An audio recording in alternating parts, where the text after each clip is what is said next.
Olá, muito boa tarde a você. Chegamos, seja bem-vinda, seja muito bem-vindo. Está no ar o Pauta Aberta desta quarta-feira, dia 6 de setembro de 2023. Eu sou o Dilon Araújo e esse é o seu noticiário da tarde aqui na TV Evangelizar. A você de casa, sempre ligadinho com a gente, muito obrigado pela sua companhia. Vamos juntos, então, a partir de agora com os nossos destaques do jornal de hoje. Os estragos do ciclone extratropical que atingiu principalmente o Rio Grande do Sul esta semana. Dezenas de mortes já foram confirmadas em várias cidades. O cenário do desastre é assustador. E as imagens que ganharam o mundo pelas redes sociais e que mostram os prejuízos e o tamanho das dificuldades de quem ficou no caminho deste fenômeno, que já é considerado a maior tragédia da história do Rio Grande do Sul nos últimos 40 anos. Vamos falar da principal transação financeira hoje do país, o Pix, que é um facilitador para todos nós, mas que também atrai criminosos. Uma pesquisa revela 4 entre 10 brasileiros já sofreram alguma tentativa dos golpistas. E as principais vítimas são os idosos e aqueles das classes D e E, justamente os menos favorecidos. O desmatamento em queda na Amazônia, números do INPE mostram que o recuo da área destruída chegou a 66% no mês de agosto. E com tantas variações no clima, com o verão que quase não dá trégua no hemisfério norte, os especialistas já antecipam, podem ter registrado em 2023 o ano mais quente de toda a história. Queremos te levar hoje a uma rápida visita à Feira de Louças de Campo Largo, as peças lindas que existem por lá. E a feira está voltando a ser realizada presencialmente depois de 3 anos, por causa da pandemia. Vamos juntos hoje aqui no nosso jornal, também a Recife, endereço de um dos pontos culturais mais especiais entre as grandes cidades do país. É a Praça do Sebo, um paraíso aos amantes da boa leitura. Fique com a gente, o Pauta Aberta começou.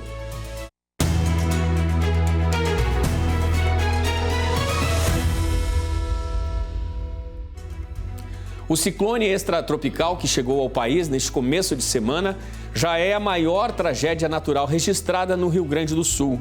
Pelo menos 31 pessoas morreram e mais de 4 mil estão desalojadas e desabrigadas no estado.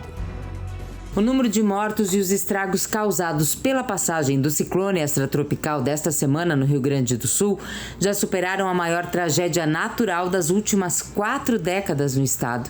66 cidades foram devastadas pelo temporal e ventos com mais de 100 km por hora. As cidades mais atingidas foram nas regiões Norte, Serra e Vale do Taquari. Só no município de Mussum, na região central do estado, 15 pessoas morreram. No mesmo município, uma ovelha morreu pendurada nos fios de alta tensão da rede elétrica. No total, mais de 4 mil pessoas estão fora de casa vítimas do aumento do nível do rio Taquari. De acordo com a Defesa Civil do Estado, esta é a segunda maior enchente da história na região. Prefeituras e governo do Rio Grande do Sul recolhem doações como kits de higiene e limpeza, cestas básicas, agasalhos e roupas de cama. O ciclone extratropical teve origem num sistema de baixa pressão que provocou chuvas intensas ao longo da segunda-feira. Conforme se deslocou em direção ao oceano, o fenômeno ganhou intensidade. À noite se formou o ciclone. O governo do Paraná mandou hoje uma equipe do Batalhão da Polícia Militar de Operações Aéreas para garantir apoio na busca e resgate das vítimas dessa catástrofe aí que aconteceu no Rio Grande do Sul. E nas redes sociais é possível encontrar relatos e imagens impressionantes de todos esses estragos que atingiram principalmente o Rio Grande do Sul. O youtuber Thales Ferreirinha é gaúcho e foi para a cidade de Mussum acompanhar esse caos que se tornou a situação. As imagens feitas hoje cedo mostram um pouco dessa tragédia, que foi a passagem do ciclone. Ele contou à produção da TV Evangelizar que a cidade foi 100% atingida. Moradores das cidades vizinhas já acolhem alguns dos desabrigados. Sem internet, sem energia nem água, quem está lá tenta se proteger. Outra cidade muito atingida foi Lajeado. Você vê as imagens de Lajeado aí, Veja como está a situação. A gente tem na tela aí os helicópteros acionados para fazer o salvamento.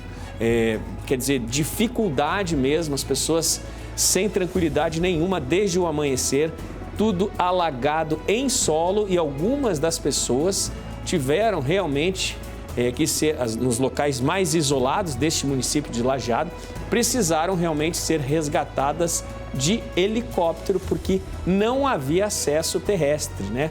Muita lama. Essas imagens que você observa já foram registradas hoje cedo no município de Mussum.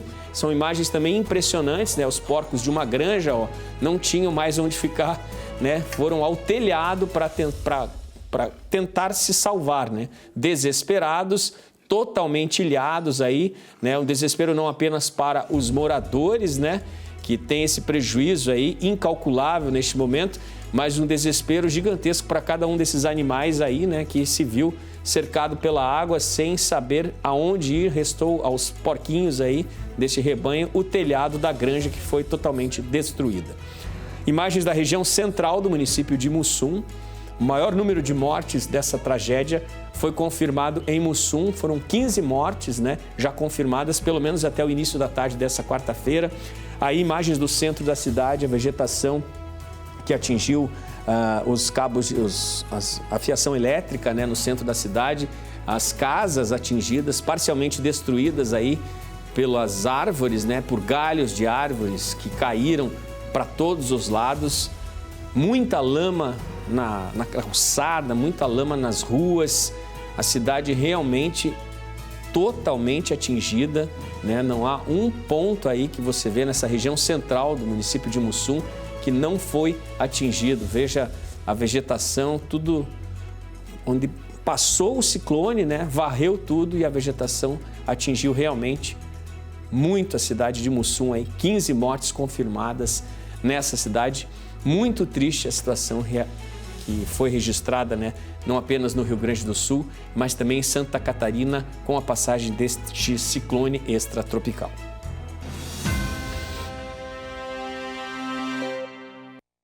Agora atenção, você que está sempre conectado e garantindo as suas transações financeiras pelo Pix.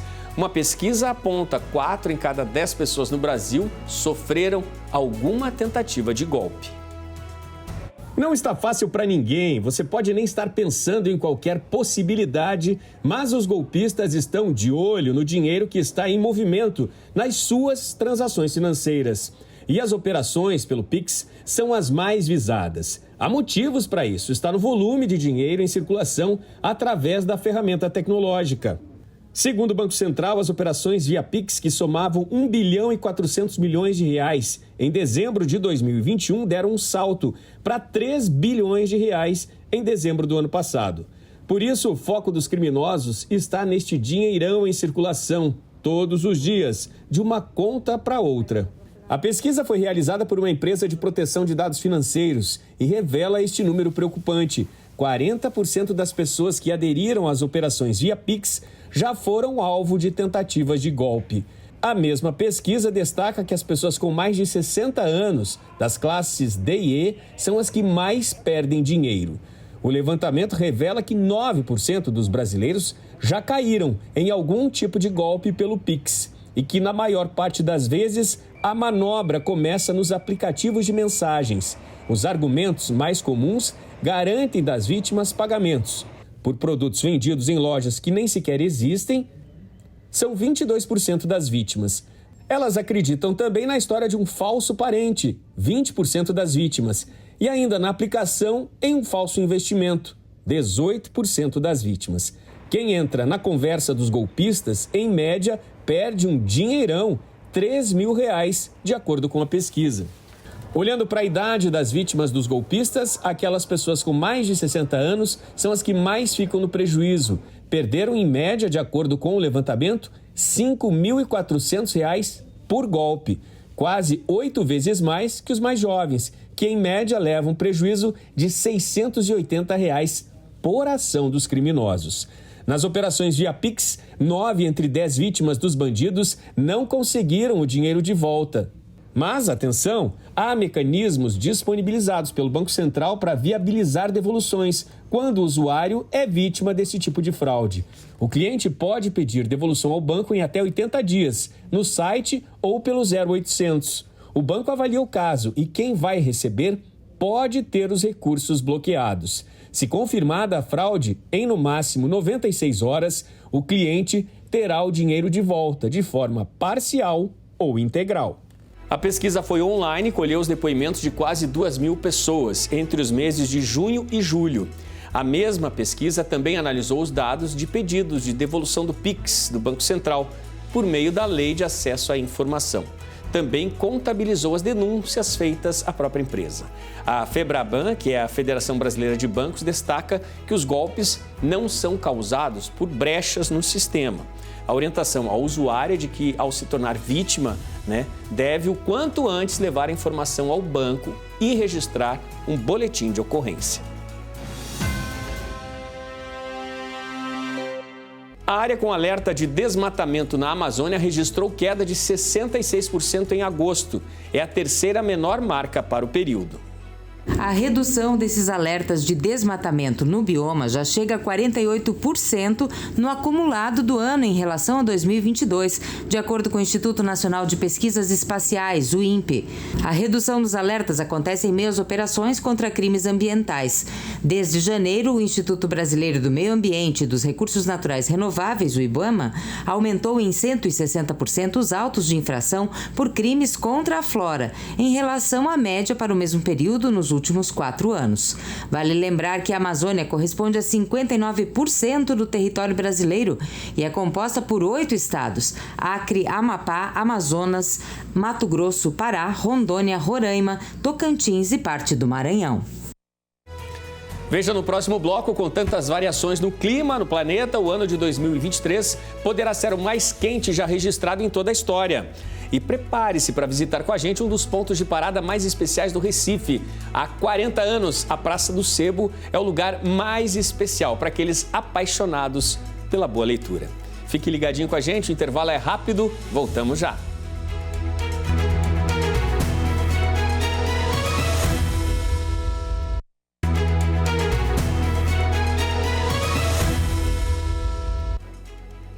Pauta Aberta está de volta para este segundo bloco. A você sempre com a gente. Muito obrigado pela sua companhia.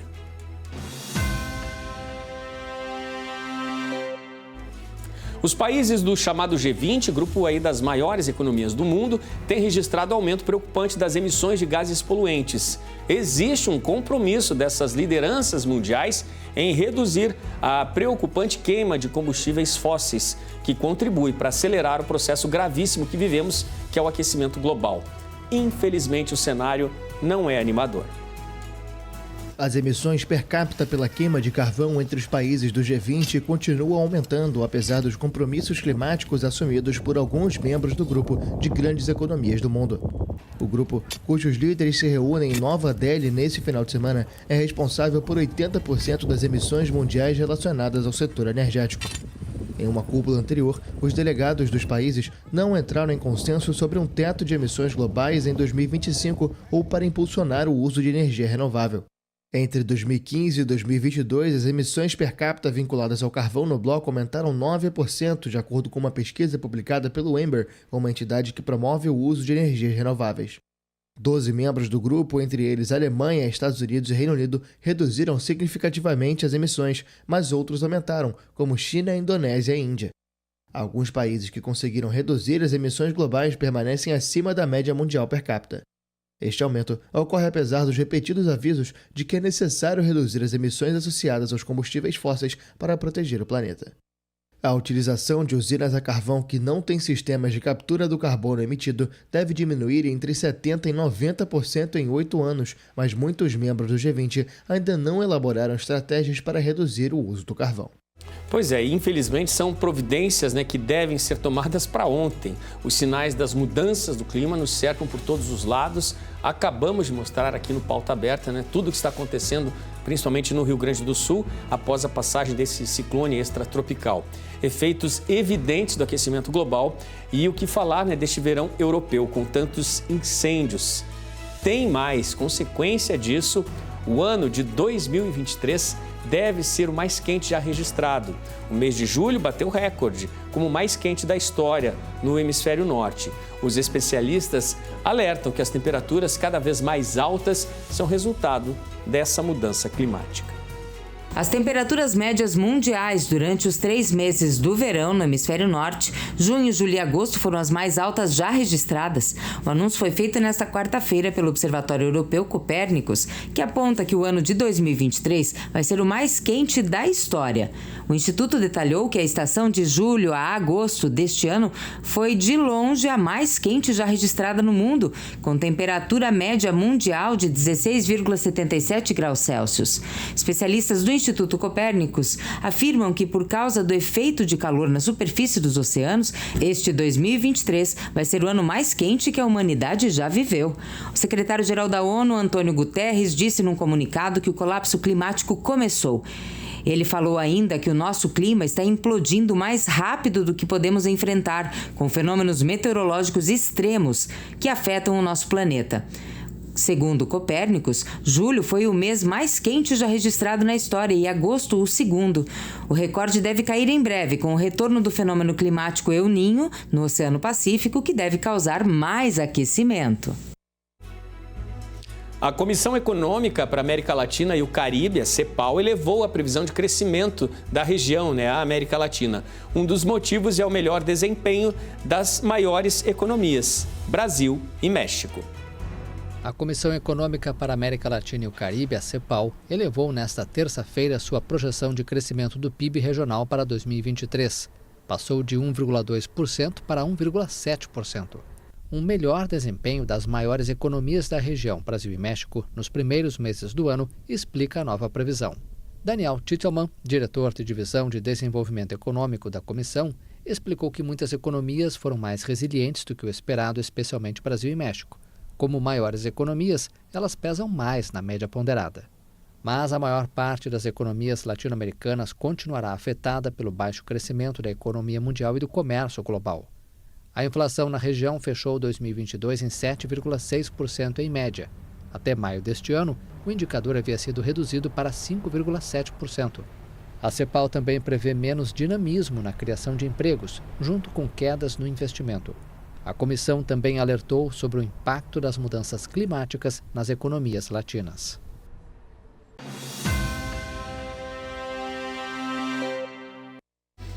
Na audiência semanal desta quarta-feira, a primeira depois da viagem à Mongólia, o Papa Francisco lamentou o incêndio que ocorreu na África do Sul e deixou mais de 70 mortos. O Santo Pontífice enviou palavras de apoio aos familiares das vítimas. O Papa Francisco lamentou o incêndio que deixou mais de 75 mortos na África do Sul na última quinta-feira. As declarações foram dadas nesta quarta, na primeira audiência semanal desde que o pontífice retornou da viagem à Mongólia durante o final de semana. Foi com profunda tristeza que soube do incêndio em um prédio de 5 andares no centro da cidade de Joanesburgo, na África do Sul, e que deixou mais de 70 pessoas mortas, entre elas várias crianças. Sono morte più di 70 persone, tra i quali anche diversi bambini. Convido que se juntem a mim em orações para as vítimas. Para os familiares, expresso minhas condolências, peço uma bênção especial a eles e para aqueles que estão fazendo tudo para dar assistência e apoio. Benedizione per loro e per quanti si stanno prodigando per provvedere assistenza e supporto. Mais de 100 sobreviventes foram levados a abrigos. Muitas das vítimas não conseguiram fugir do local devido às grades de entrada fechadas para impedir que criminosos acessassem o prédio.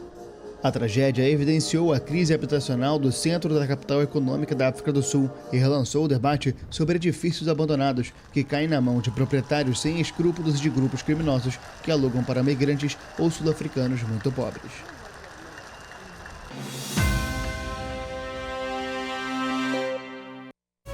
Eu quero te fazer um convite agora. Vamos para Campo Largo, capital nacional da louça, para onde foi, nosso repórter Sérgio Júnior, para conferir algumas das atrações da feira. É a 30ª edição dessa feira tão tradicional no município, que fica na região metropolitana de Curitiba, que atrai gente de todo o país. Foram 3 anos sem este agito em Campo Largo por conta da pandemia. E neste momento, claro, todos estão entusiasmados na cidade. Oi gente, tudo bem com vocês? Deixa eu contar uma coisa. Olha onde eu estou hoje, em Campo Largo, a capital paranaense, sabe do quê? Da louça, na Feira de Louça, que começou e vai até o dia 10 de setembro. Olha, eu vou contar tudo para vocês o que tem por aqui, o trabalho do pessoal da região, principalmente o que tem tanto e o que você também, pessoal de casa, pode estar aproveitando se vier para cá. Lembrando que foram 3 anos sem feira por conta da pandemia e nesse ano de 2023 voltaram com tudo. Olha que começa às 10 horas da manhã até às 10 horas da noite. Então tem tempo para quem quiser vir para cá até o dia 10 de setembro para acompanhar e levar um artesanato ou uma lembrancinha para casa. Então vem comigo que eu vou te contar agora, vou te mostrar tudo que tem por aqui. Vamos lá? Encontrei a dona Eva, que veio lá da Lapa para comprar louça. Comprar louça. Vou ver o que eu acho em conta aqui que dá para o meu bolso, né? A nossa capital da louça está de parabéns pelo que foi feito aqui pelo nosso presidente do Cindy Louça com essa volta, depois de 3 anos. A diferença com a 29ª edição é que nós temos um espaço totalmente novo, muito mais confortável, mais amplo, corredores mais amplos, muito mais circulação. Então, assim, o ambiente é muito mais aconchegante para poder trazer as pessoas.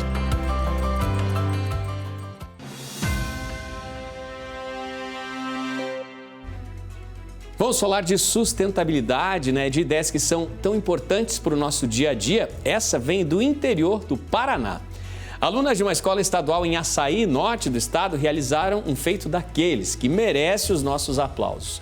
No laboratório da escola, elas transformaram óleo de cozinha usado em biodiesel. O combustível abasteceu um ônibus da frota escolar que rodou por 10 dias na cidade. Nossa equipe foi até a escola para conhecer essas jovens cientistas. Imagine um ônibus escolar rodando por 7 dias, movido por um biodiesel produzido em uma escola. Isso foi possível graças a essas 5 adolescentes, Pietra, Fabiane, Letícia, Eduarda e Luísa. Elas são as protagonistas dessa história. Cursam o ensino médio no Colégio de Tempo Integral Conselheiro Carrão, em Açaí, município com pouco mais de 15 mil habitantes no norte do Paraná.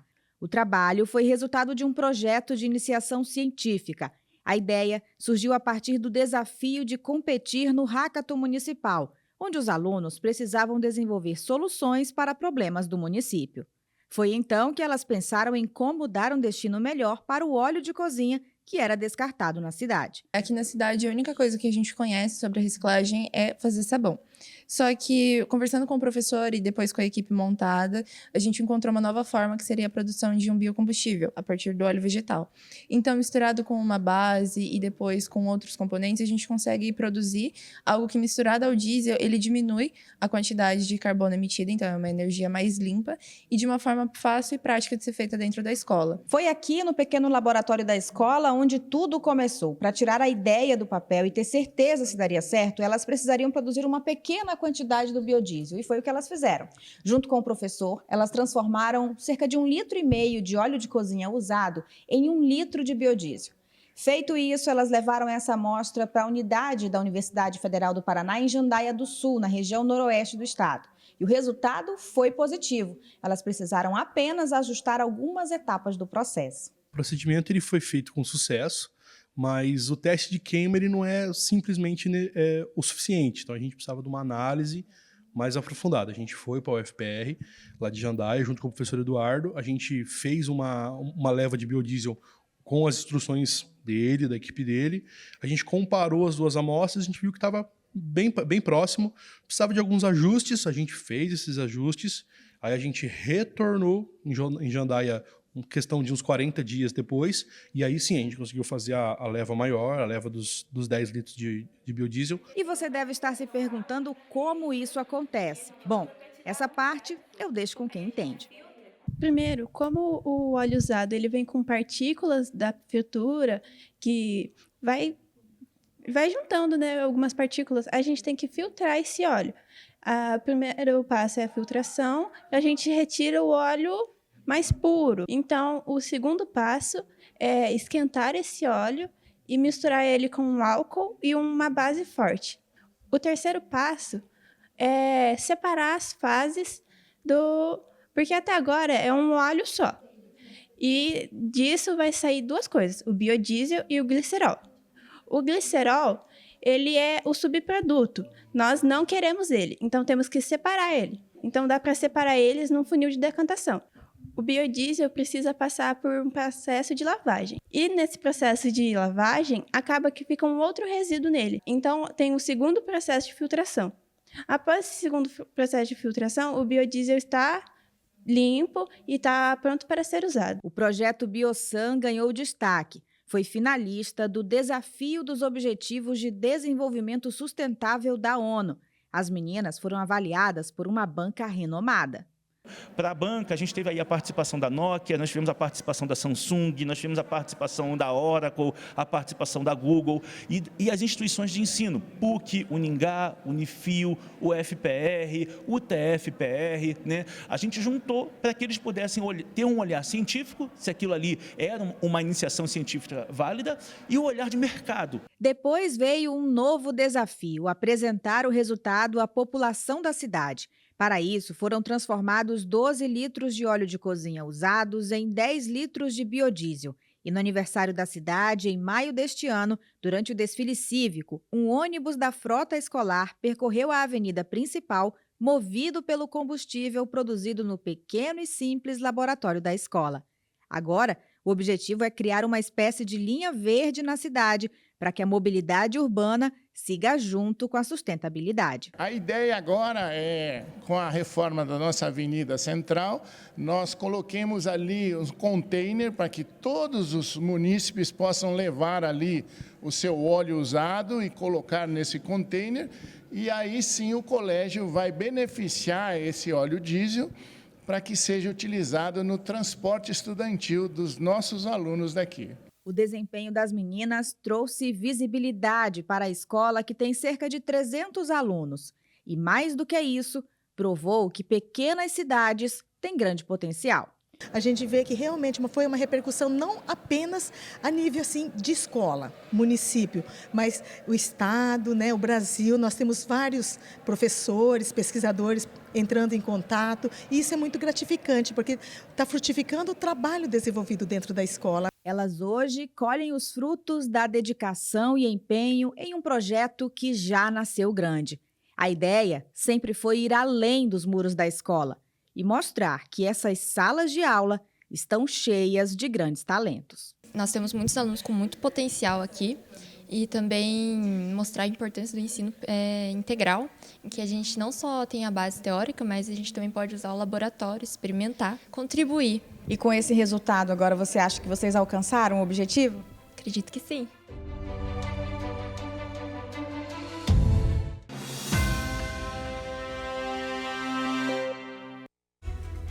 Em Recife, há 4 décadas, a Praça do Sebo é parada obrigatória para quem deseja comprar ou trocar livros. A atividade garante bons preços e é um agrado mais do que especial àqueles apaixonados pela leitura. A razão de ser de um livro, seja ele didático ou literário, é contar história e ampliar o seu conhecimento. Quando ele deixa de fazer sentido para você, qual destino você costuma dar a ele? E onde você costuma comprar os novos?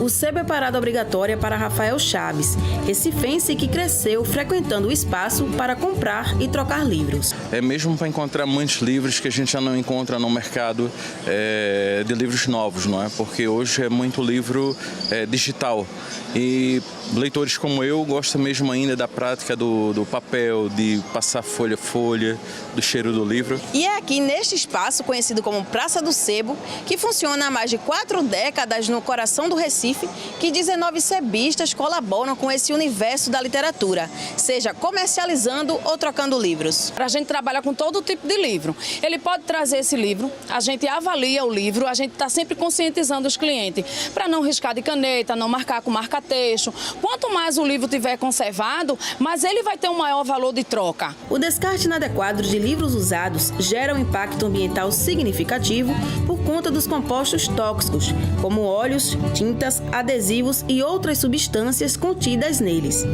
Além de ser um desperdício dos recursos naturais que foram utilizados na produção. Então, quando esse material não tiver mais sentido para você, basta doar a uma biblioteca pública ou trocar no sebo por conteúdos que até então estavam desprezados. O livro que ele vem por sebo, ele deixa de estar no lixo, ele deixa de estar se propagando para fazer mais poluição. Quando você entende que trocar ou repassar é mais sustentável, você também garante que o conhecimento e o patrimônio cultural contidos no material cheguem a outras gerações e que a engrenagem da economia gire. Ele já leu, ele já absorveu tudo que ele tinha ali no livro para absorver, então ele traz esse livro e ele troca por outros livros e vai estar sempre rodando aquele livro, ele nunca vai parar. A economia vai estar sempre girando porque tem bons livros com bons preços, não é? Preços atrativos. Isso tanto ajuda os comerciantes a venderem mais livros, como as pessoas também, que não têm, às vezes, o dinheiro de comprar um livro novo, vem aqui e consegue adquirir o material com um preço melhor. Eu vejo o sebo como um polo cultural, um polo artístico, um polo de educação, porque se você olhar, são 19 boxes, todos vendendo livro. Isso aqui é uma biblioteca ao ar livre. É isso aí, um ponto especial do Recife, né? Para a leitura e também para os bons negócios. E o Pauta Aberta desta quarta-feira está terminando. Obrigado pela sua companhia. A gente volta a se ver amanhã. Até lá.